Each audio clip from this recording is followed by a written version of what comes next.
Они с первого дня до сегодняшнего дня, сегодня утром тоже эти аресты продолжаются, давление продолжается, но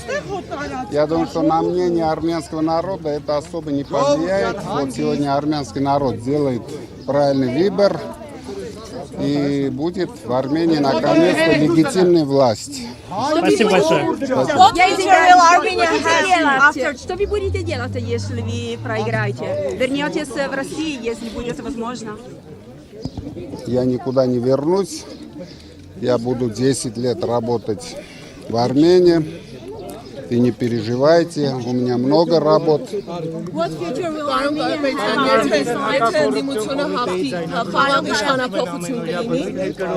Հերթով էլի որ լսեմ, չեմ լսում։ Այդ եթեներով չխոսենք, կյանքը ցույց կտա, ընդամենը միջև առավոտ համբեր ենք։ Պարոն Կարապետյան, դուք համոզմունք հայտնեցիք, որ Նիկոլ Փաշինյանը չի հաղթելու այս ընտրություններում։ Ձեր համոզմունքը ինչի վրա է հիմնված։ Ուզում եմ տեսնել։ Մեր համոզմունքը դուք այսօր կտեսնեք ինչի վրա էր հիմնված։ Այսօր բոլորս կտեսնենք դա։ Բայց Նիկոլ Փաշինյանի մեղադրանքներին ինչպես կարձագանքեք։ Ես քվեարկեցի հանուն համախմբված, հանուն միավորված, հանուն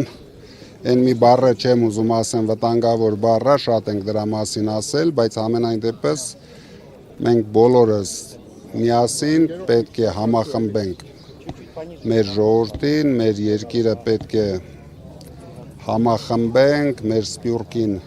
համախմբենք նորից մեր հայրենիքի հետ, իրենց հայրենիքի հետ, դրա համար Եթե այդպիսի հնարավորություն լինի, ես շատ ուրախ կլինեմ։ Պարոն Կարապետյան, ով Փաշինյանը հայտարարում է, որ ըստ էության ոչ դուք, ոչ Ռոբերտ Քոչարյանը եւ մյուսները չեք կարողանա Հայաստանը լքեք, ասում է, որ կհայտնվեք բանտում։ Ինձ թվում է ոչ ես, ոչ Քոչարյանը չենք էլ պատրաստում Հայաստանը լքենք, дրա համար ինքը դա հասկանալով իր ձևով խոսում է։ Какие экономические последствия могут быть, если Пашинян выиграет? Я, честно говоря, не хочу на этот вопрос отвечать, потому что я даже не знаю, какие последствия будут. Ну, будут какие-то последствия. А Евросоюз может принимать часть продукции Армении, как вы думаете, которая не пойдет в Россию? Ну, какой-то часть. 3 абрикоса они могут. Больше я не знаю. Պարոն Կարապետյան, իսկ Ռուսաստանի այդ քայլերը, որ թույլ չեն տալիս մեր Ծիրանը, այսինքն գյուղմթերքը, ծաղիկները, խմիչքները արտահանվեն, այսինքն շուկաները փակվում են։ Նայեք, դա ես չեմ ընդունում, ես դա չեմ ընդունում, իրոք չեմ ընդունում, քանի որ դրանից տուժվում են հայ բիզնեսմենները, հայ ժողովուրդը, ցանկացած քայլ, ցանկացած երկրի կողմից, եթե արվում է ու տուժվում է հայ ժողովուրդը, ես չեմ կարող դա ընդունել։ Կարծիք կա, որ Ռուսաստանը ոնց որ հատուկ անում է, որ Փաշինյանին օգնի, այսինքն վատ տրամադրություններ գեներացնի ընդդեմ Ռուսաստանի, դրա միջոցով ընդդեմ ձեզ, եւ մարդիկ էլի տենց բորբոքված գնան Փաշինյանին ընտրեն, որ ասեն, որ ռուսի տակից դուրս գան վերջապես, տեսեք ինչ էր անում այդ դեպքում։ Դուք ունեք նման տպավորություն։ Ինձ թվում է ռուսները ունեն իրենց շահերը եւ հետեւողական վարում են իրենց քաղաքականությունը, դա ոչ մի կապ չունի ոչ Փաշինյանի հետ, ոչ ինձ հետ, ոչ մի քաղաքական ուժեր։ Փաշինյանին աջակցում է Ռուսաստանը կամ անձամբ Պուտինը, թե սա խաղ է, թե խաղ չէ, բնական է։ Պարոն Կարապետյան, գնանք։ Միացյալ կարծում եք պայմանավորված է Փաշինյանը իրենց մարդն է։ Ինձ թվում է պայմանավորված բան չկա, բայց Ռուսաստանը նորից եմ ասում, հետևողական հետապնդում է իր շահերը Հայաստանում։ Այդ շահը ո՞րն է։ Դուք տեսել եք, որ Ռուսաստանը ինձ աջակցել է, թե չէ։ Երբ Վլադիմիր Պուտինը ընդամենը հայտարարել է, որ մարդիկ իրավունք ունենան, հնարավորություն ունենան մասնակցեն ընտրությունների։ Դա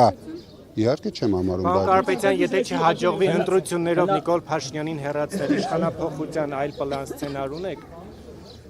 Իշխանափոխության այլ սցենարը կախված է հայ ժողովրդից։ Ես ինչպես կարող եմ ունենալ այլ պլան, հայ ժողովուրդը ինչպես կորոշի, այդպես էլ կորոշի։ Եթե Նիկոլ Փաշինյանը ընտրվի, դուք կհամակերպեք ընտրությունների արդյունքների հետ։ Այսինքն, եթե Նիկոլ Փաշինյանը ընտրվի, չնայած դրա հնարավորությունը ձգտում է 0-ի, բայց հայ ժողովուրդը եթե կհամակերպի, ուրեմն կհամակերպի։ Դե մի անգամ երկու անգամ համակերպել է։ Երկու անգամ համակերպել է։ Դուք կհամակերպեք դրա հետ։ Ժողովուրդ ջան, անպայման մենք մոտակա օրերին կհանդիպենք,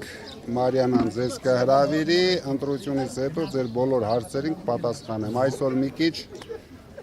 Փոխվել է ձեր հարցեր կա։ տրամադրությունը։ Նախկինում ավելի վստահ ասում եք, որ հաջորդ վարչապետը դուք Մի եք տեսակի փոխվել է դեպի լավը, մի անհանգստացեք։ Վաղը ինչպեսի Հայաստանում ենք ապրելու, պարոն Կարապետյան։ Վաղը ինչպեսի Հայաստան ենք տեսնելու։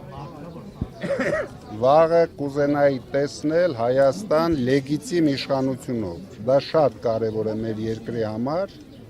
քանի որ չունենալով լեգիտիմ իշխանություն, մենք չենք կարողանալու ապահովենք Հայաստանի զարգացումը։ Լեգիտիմ որ ուժի իշխանությամբ։ Ինձ մեծ էր հարցի պատասխանը։ Իսկ ընտրակաշարք բաժանելով իշխանություն լինում է։ Ընտրակաշարք դու գիտեք ով է բաժանում եւ ամեն օր նույնիսկ այս մեր մասին, բայց ոչ մի բան չեն կարողանում ապացուցել։ Господин Капитан, вы для слушателей пресс вопрос. Можно, пожалуйста, как будет отношение развиваться дальше? Անպայման ձեր հարցին պատասխանել։ Ակնհայտ է մեկ բան, որ Նիկոլ Փաշինյանը իր իշխանությունը չի տալու ձեզ։ Դուք պլան B ունեք, պարոն Կարապետյան։ Այդ չի, սպասենք, միջև վաղը սպասենք։ Պատրաստ է ձեր ղեկավարած կուսակցությունը Նիկոլ Փաշինյանի իշխանության մոտ ընդդիմություն աշխատել, պարոն Կարապետյան։ Դուք ես մի քանի անգամ պատասխանել եմ, հարցի պատասխանը լավ գիտեք, ես ամեն օր ավելի մեծ համոզմունքով պատասխանել եմ այդ հարցերին։ Նույնն է մնացել։ Ոչ մի բան։ Կներեք, ուզում որ մենք ընդդիմություն լինենք, ոնց որ լրիվ Փաշինյանի կողմից։ Մի հատ մարդ չի մնացել է ժողովրդի մեջ Փաշինյանի կողմից, մնացել եք միայն դուք։